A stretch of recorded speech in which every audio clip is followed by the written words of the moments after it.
ഈശോമിശിഹായിലെ ഏറ്റവും പ്രിയപ്പെട്ട അച്ഛന്മാരെ, സിസ്റ്റേഴ്സ്, സഹോദരി സഹോദരന്മാരെ, ഏറ്റവും വാത്സല്യമുള്ള കുഞ്ഞുമക്കളെ, ദൈവവിളികളാൽ സമ്പന്നമായ കുറുമ്പനാടം ഇടവക സമൂഹം മറ്റൊരു മകനെ കൂടി കർത്താവിൻ്റെ പൗരോഹിത്യ ശുശ്രൂഷയിലേക്ക് സമർപ്പിക്കുകയാണ്. നമുക്ക് ഈ അവസരത്തിൽ ദൈവത്തിന് നന്ദി പറയാം. പൗരോഹിത്യത്തിൻ്റെ സമൃദ്ധി നൽകി നമ്മുടെ ഇടവകയും അതിരൂപതയും നമ്മുടെ സഭയും എല്ലാം അനുഗ്രഹിക്കുന്നതിന്. കർത്താവിന് ഏറെ പ്രിയപ്പെട്ട സഭയാണ് നമ്മുടെ സഭ. അതുകൊണ്ട് തന്നെ ഈ കഴിഞ്ഞ വർഷങ്ങളിലും ഈ വർഷവുമൊക്കെ സീറോ മലബാർ സഭയിൽ മാത്രം 250-ലധികം വൈദികർ പുത്തൻ കുർബാന ചൊല്ലുന്നു. അവരെ ലോകത്തിൻ്റെ വിവിധ ഭാഗങ്ങളിൽ കർത്താവിൻ്റെ പൗരോഹിത്യ ശുശ്രൂഷ നിർവഹിക്കുന്നു. ഇന്ത്യയിൽ നിന്നുള്ള വൈദികരുള്ളതുകൊണ്ട് മാത്രം പരിശുദ്ധ കുർബാന കാണുന്ന, പരിശുദ്ധ കുർബാനയും കുദാശകളും കിട്ടുന്ന അനേകം സഭാസമൂഹങ്ങൾ ലോകത്തിലെല്ലായിടത്തുമുണ്ട് എന്നുള്ളത് തിരിച്ചറിയുമ്പോഴാണ് എത്രമാത്രം വലിയ വിശ്വാസദാർഢ്യമുള്ള ഒരു സഭയാണ് നമ്മുടേത് എന്ന് നമുക്കും മനസ്സിലാവുന്നത്. അതുകൊണ്ട് തന്നെ നമ്മുടെ സഭ ഈശോയ്ക്ക് ഏറ്റവും പ്രിയപ്പെട്ട സഭയാണ്. അത് ഏറ്റവും കരുത്തോടെ മുന്നോട്ട് പോകാനുള്ള വഴികളും കർത്താവ് തന്നെ തുറന്നു തരും എന്ന് നമുക്ക് പ്രതീക്ഷിക്കാം.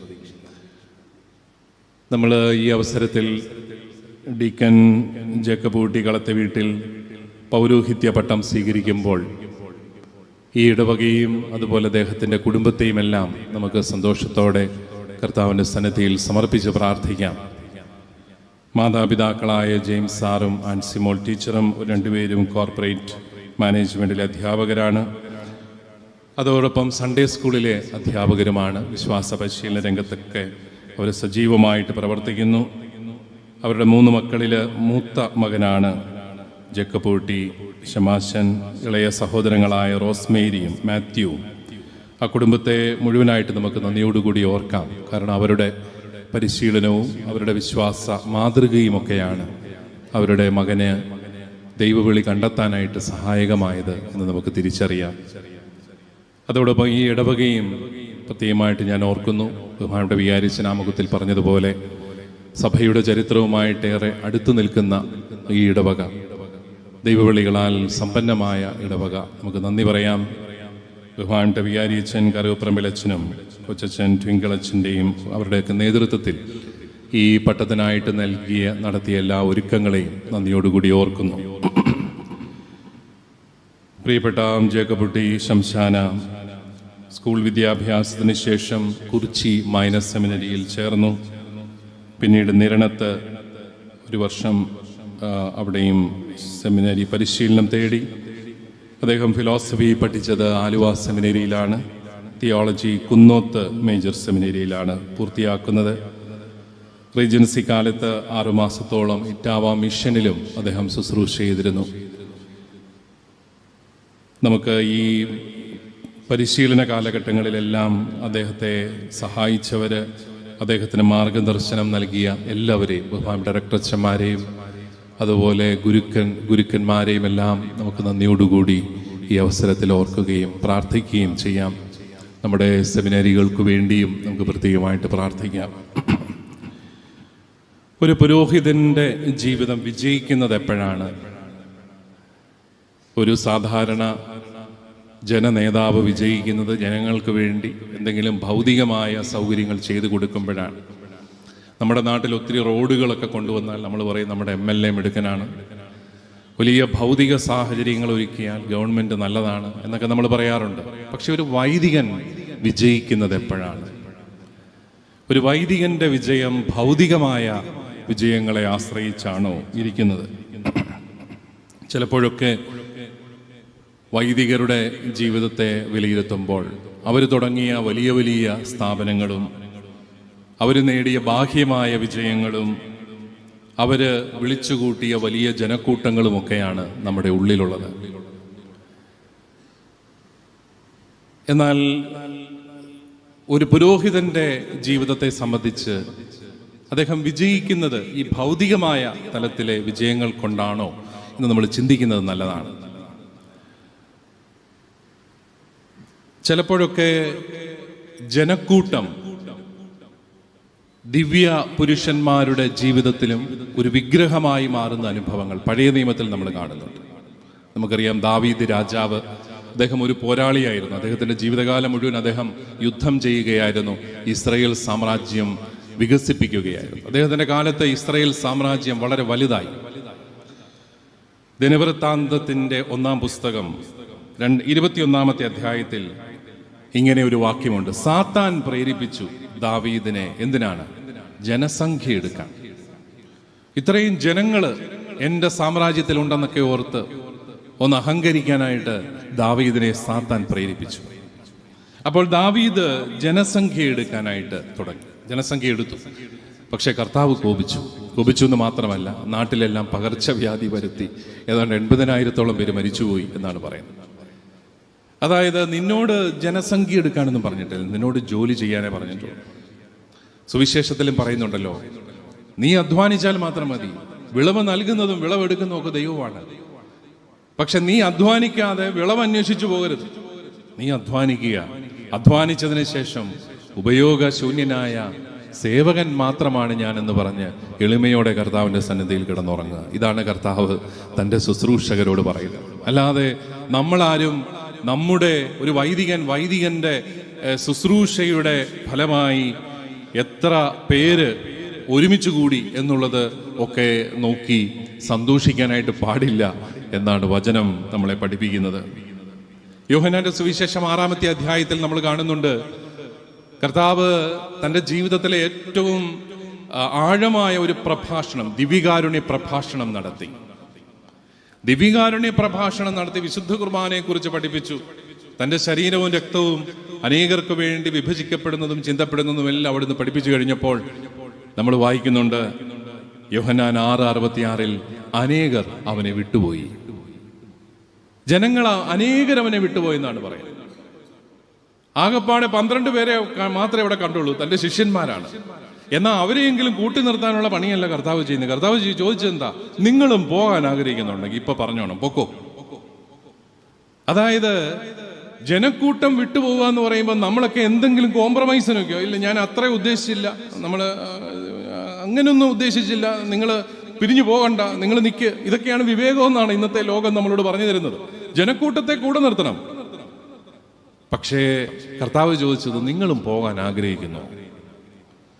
കാരണം ഈ ജനക്കൂട്ടമൊന്നും കർത്താവിന് പ്രധാനപ്പെട്ട കാര്യങ്ങളല്ല, അവൻ്റെ ദൗത്യമാണ് ഏറ്റവും പ്രധാനം.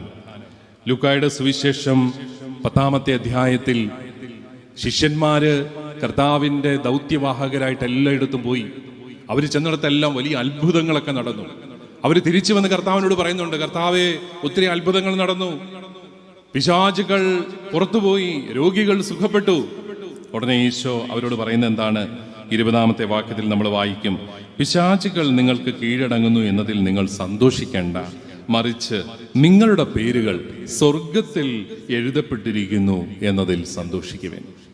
നമ്മൾ ഒത്തിരി പ്രവർത്തിക്കുമ്പോഴും നമ്മുടെ പേരുകൾ സ്വർഗത്തിലുണ്ടോ എന്നുള്ളതിനെ കുറിച്ചായിരിക്കണം നമ്മുടെ ജാഗ്രത എന്ന് കർത്താവ് നമ്മളെ പഠിപ്പിക്കുന്നു. പ്രവർത്തനങ്ങളുടെ ബാഹുല്യത്തിൽ, പ്രവർത്തന വിജയത്തിന്റെ പിന്നാലെ പോകാതെ നീയും ദൈവവുമായിട്ടുള്ള ബന്ധം അതെത്രമാത്രം ശക്തമാക്കാം എന്നുള്ളതായിരിക്കണം നിന്റെ പ്രധാനപ്പെട്ട കരുതൽ. ആ ബന്ധത്തിന്റെ അടിസ്ഥാനത്തിൽ സ്വാഭാവികമായി വരുന്ന പ്രവർത്തനങ്ങളാണ് നീ ചെയ്യേണ്ടതെന്ന് സുവിശേഷം നമ്മളെ പഠിപ്പിക്കുന്നു.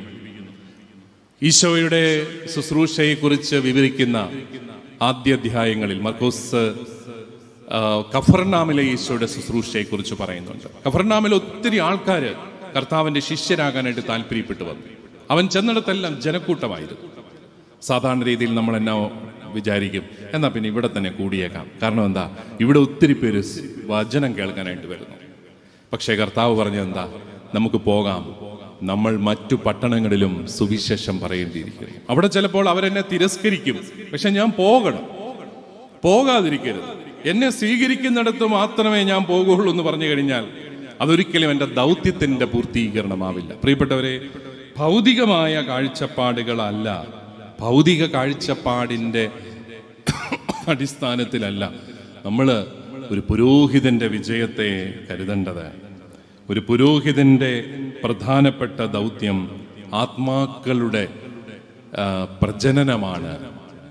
ആത്മാക്കളെ ജനിപ്പിക്കുകയാണ്, അല്ലെങ്കിൽ ആത്മാക്കളെ വിശുദ്ധീകരിക്കുകയാണ്, ആത്മാക്കളെ നേടുകയാണ്. അതാണ് ഒരു പുരോഹിതന്റെ ഏറ്റവും പ്രധാനപ്പെട്ട ദൗത്യം. അല്ലാതെ ഇടവക ഭരണം എന്നുള്ളതല്ല. നമ്മൾ ചിലപ്പോഴൊക്കെ ഇടവക ഭരണം എന്നുള്ളതിന് പ്രാധാന്യം കൊടുക്കുകയും ആത്മാക്കളുടെ രക്ഷയ്ക്ക് പ്രാധാന്യം കുറഞ്ഞു പോവുകയും സമയം കുറഞ്ഞു പോവുകയൊക്കെ ചെയ്യുമ്പോൾ ഇതൊരു വലിയ പ്രതിസന്ധിയാണ് സഭയിലെ. കാരണം ആത്മാക്കളുടെ രക്ഷ അന്വേഷിക്കാൻ ആരുമില്ല. എൻ്റെ ഇടവകയിൽ എത്ര പേര് മദ്യപിച്ച് നശിക്കുന്നു എനിക്കറിയില്ല. എത്ര പേര് പാപത്തിൽ ജീവിക്കുന്നു എനിക്കറിയില്ല. എത്ര പേര് ഇനിയും മാനസാന്തരത്തിലേക്ക് കടന്നു വരാനുണ്ട് എനിക്കറിയില്ല. എത്ര പേര് മയക്കുമരുന്നിന് അടിപ്പെട്ട് ജീവിതം നശിപ്പിക്കുന്നു എനിക്കറിയില്ല എന്ന് പറയുന്ന ഒരു വൈദികൻ കർത്താവിന്റെ സന്നിധിയിൽ ആരാണ്? അയാൾ എന്ത് പൗരോഹിത്യമാണ് നിറവേറ്റുക? അതുകൊണ്ട് തന്നെ ഒരു പുരോഹിതന്റെ ഏറ്റവും പ്രധാനപ്പെട്ട ദൗത്യം ആത്മീയ പിതൃത്വം നൽകുക എന്നുള്ളതാണ്. 99 തേടിപ്പോകുന്ന 99 ആലയിൽ വിട്ടിട്ട് വഴിതെറ്റിപ്പോയ ഒന്നിനെ തേടിപ്പോകുന്ന ഇടയനെ കുറിച്ച് കർത്താവ് പറയുന്നുണ്ട്. കാരണം ആ ഒന്ന്, വഴിതെറ്റിപ്പോയ ആ ഒന്ന് ഇടയന് വളരെ പ്രധാനപ്പെട്ടതാണ്. പരിശുദ്ധ പിതാവ് ഫ്രാൻസിസ് പാപ്പ ഒരിക്കൽ പറഞ്ഞു, ഇന്ന് ഒന്ന് മാത്രമേ ഉള്ളൂ ആലയിൽ, 99 പുറത്താണ്. കർത്താവിന്റെ കാലത്ത് 99 അകത്തുണ്ടായിരുന്നു, ഒരെണ്ണം മാത്രമേ പുറത്തുള്ളായിരുന്നു. ഫ്രാൻസിസ് പാപ്പ പറഞ്ഞു, ഇന്ന് ഒരെണ്ണമേ ഉള്ളൂ അകത്ത്, ബാക്കി 99 പുറത്താ.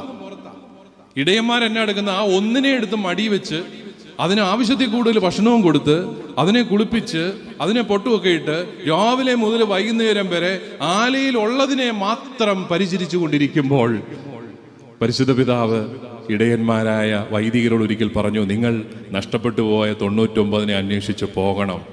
നിങ്ങളെ കുറ്റം പറയുന്നവർ കാണും, നിങ്ങളുമായിട്ട് സഹകരിക്കാത്തവർ കാണും, അരികുകളിൽ മാറി നിൽക്കുന്നവർ കാണും, വിശ്വാസത്തിൽ നിന്ന് അകന്നു നിൽക്കുന്നവർ കാണും.